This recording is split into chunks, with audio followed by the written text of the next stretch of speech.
The fact is this, 99% of people are using AI the wrong way, and even worse, most people don't even know the potential that they are missing out on. And so in this video, I'm going to show you the way that power users like myself use AI differently so that we can get the very best outputs and the very best results. And the first thing that the top 1% do is they create custom AI tool workflows rather than just getting ChatGPT to do everything. Yep, it turns out that if you use ChatGPT and at least one other AI chatbot, then congratulations, you are in the top 10% of AI users already. Because in surveys, less than 10% of ChatGPT users use more than one, but relying on ChatGPT to do everything is a mistake. Since, as these benchmarks show, there are other AI LLM chatbots that do some things much better than ChatGPT. For example, one ChatGPT competitor, Claude from a company called Anthropic, is much better at coding and writing. And Google's ChatGPT competitor, Gemini,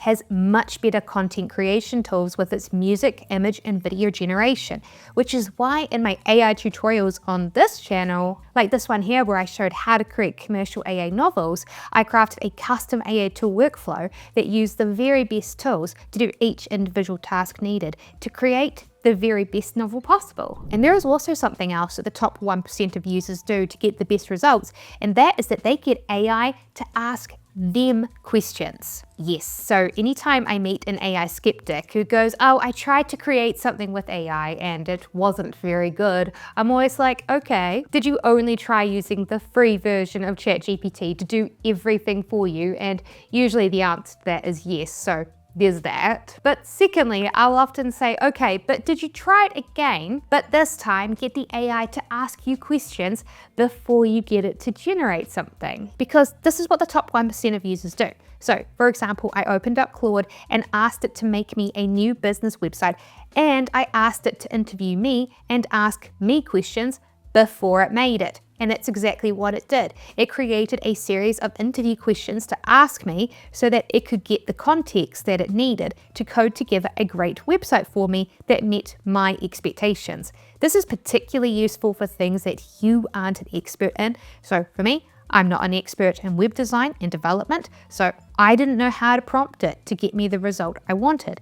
But luckily, I didn't need to be. By answering Claude's interview questions, I was able to give it the context that it needed to create an awesome website for me. Plus, there is something else that top AI users do to get the best results, and that is that they break complex tasks down into chunks. So speaking of Claude, take this video here. In this, I shocked a lot of people by getting Claude to create a cozy romance novel, which was surprisingly pretty good. But as I said, it surprised a lot of people because most people who have tried this just open up ChatGPT or Claude and go, hey, I want to write a novel. Here is my topic. Generate chapter 1 for me. And then bam, that's it. So yeah, if you do it this way, chances are what it creates will be pretty underwhelming.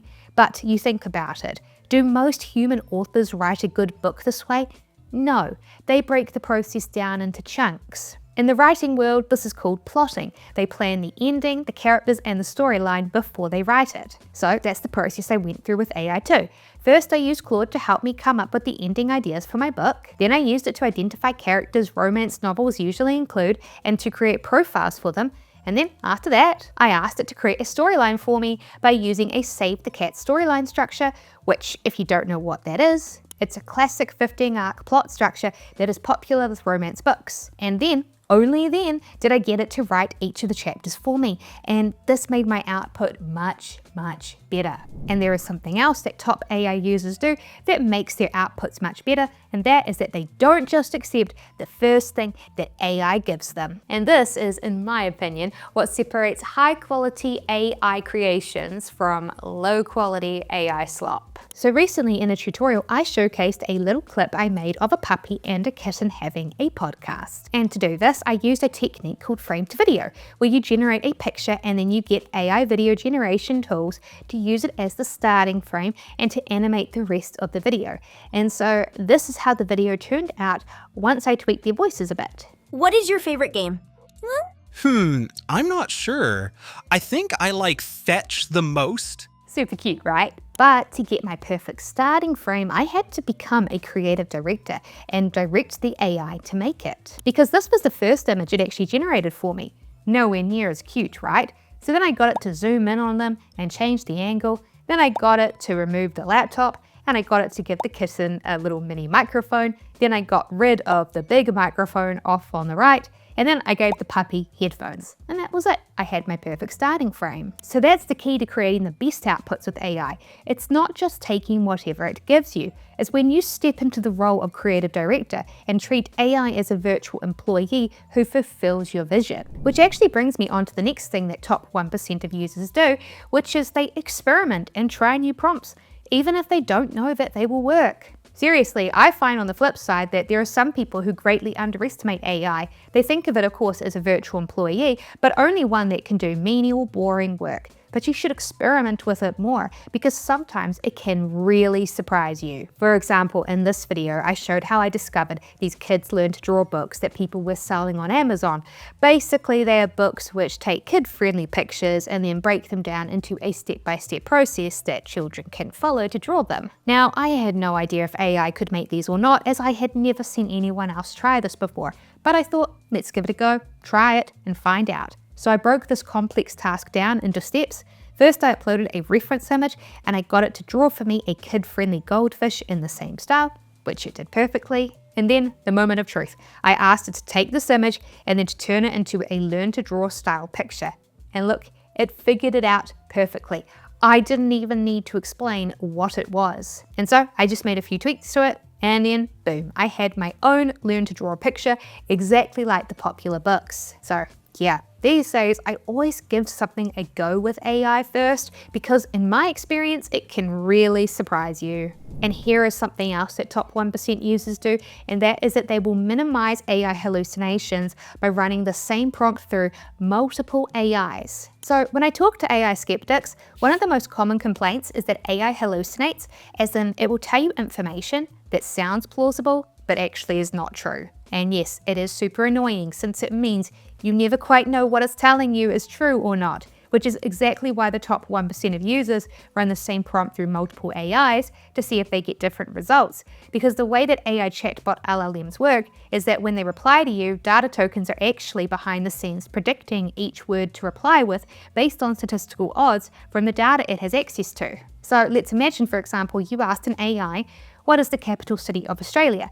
Well, the correct answer is Canberra, but a lot of people do mistakenly think that it's Sydney. So because the answer of Sydney is mixed into the training data for AIs, it means then that this could potentially come up as an answer for them, because there is a chance the token for an AI could accidentally predict it. So if you only ask one AI for an answer and it hallucinates, then you have no way to know. Which is why I'll often run the same prompt through 4 AIs: ChatGPT, Claude, Perplexity, and Gemini.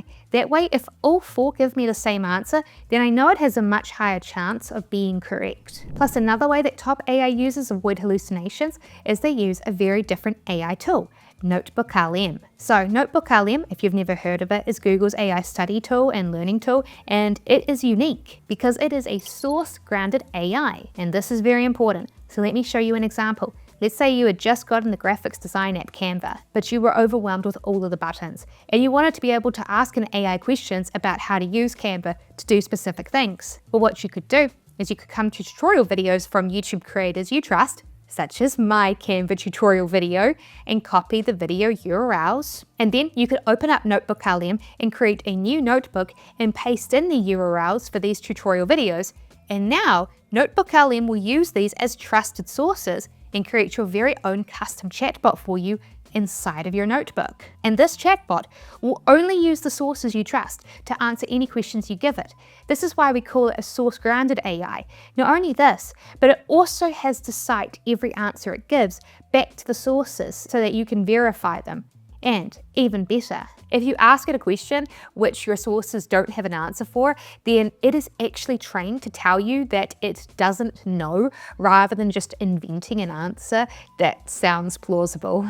And here is another crucial thing that top AI users do, and that is that they start a new chat whenever they see that their AI is stuck in a loop. So have you ever given AI a task to do and then it's come back to you and said, hey, I've done it, and you're like, great, and then you check it and then you're like, wait a minute, nothing has changed. You didn't do the task that I told you to do. Well, if you have had that happen to you, it is super annoying. And what it generally means is that your AI is now stuck in a loop.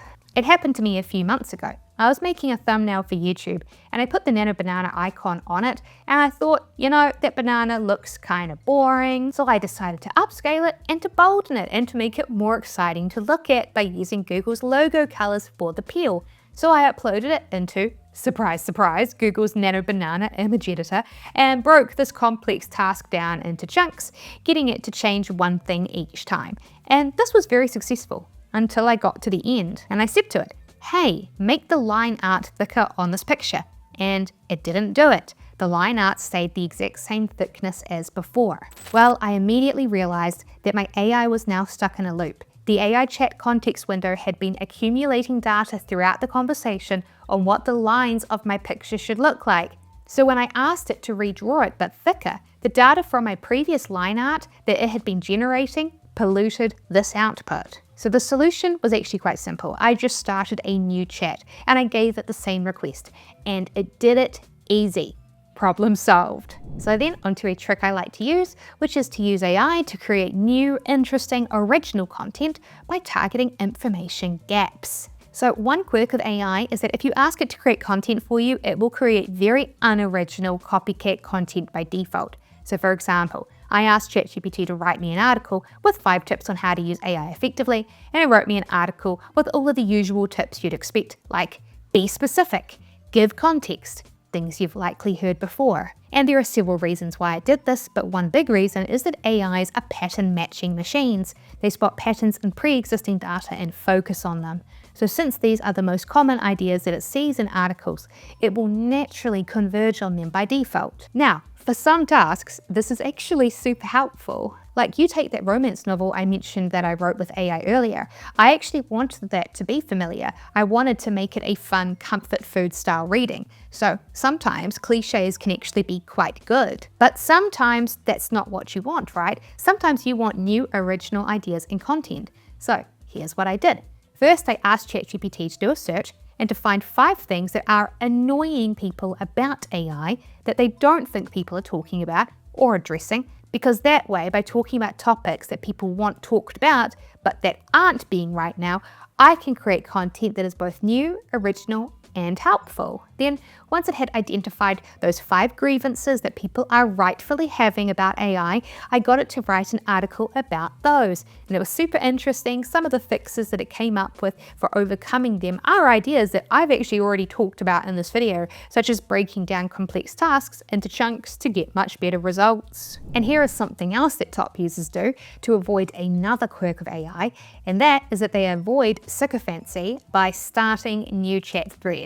So it's been well documented at this point, AI sycophancy is real. This is when AI continuously tells you that your ideas are great, that you are so smart, things like that. Now, some people do like this and they find it makes AI more friendly, and fair enough, I get it. But a lot of people, like me, do find it really annoying. It makes it hard to use it for feedback since, well, how can you trust it if it says that your work is good?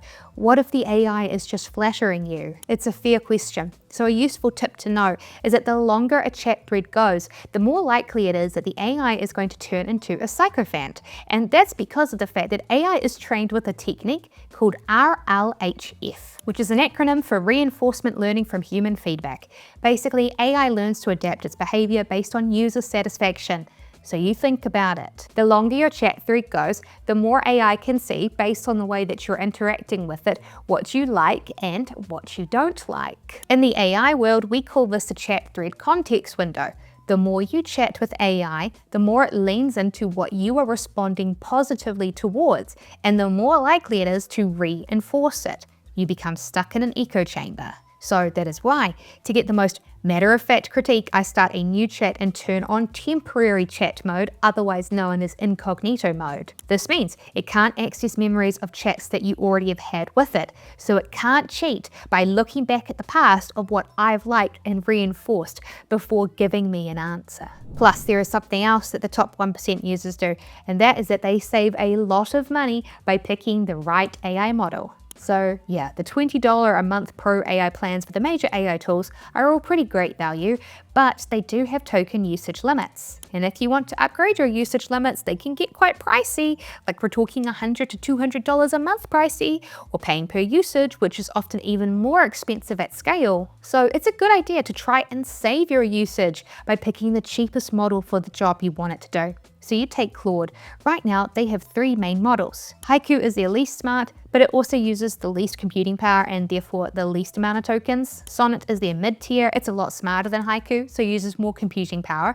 But then you have Opus, which is their smartest model that uses by far the most computing power and therefore means you hit your usage limits much faster. The thing though is that sometimes more intelligence doesn't necessarily equal a better result if the task itself is not overly complex. So I opened up Claude Code and turned on Sonnet, and I asked it to code for me a website that showcased my local time zone, the New Zealand time zone, against other international time zones, and when it was done, here is what Sonnet created. Pretty cool, right? You can come in and customize the site by choosing your own time zones to track and everything. So then, I now put Opus to the test, their advanced model that eats up your usage limits much faster than Sonnet. And so I got it to make the same thing for me. And when it was done, it created this. Again, another great website, but let's be honest, what Sonnet built was just as good. Because, well, this was a fairly simple task. So even if Opus is smarter technically than Sonnet, it's irrelevant in this case because Sonnet is also smart enough to build this for me too. So then, if you'd like to learn about even more tricks that you can utilize to grow and scale businesses using AI tools, be sure to watch my next video here on screen, and I will see you in the next video.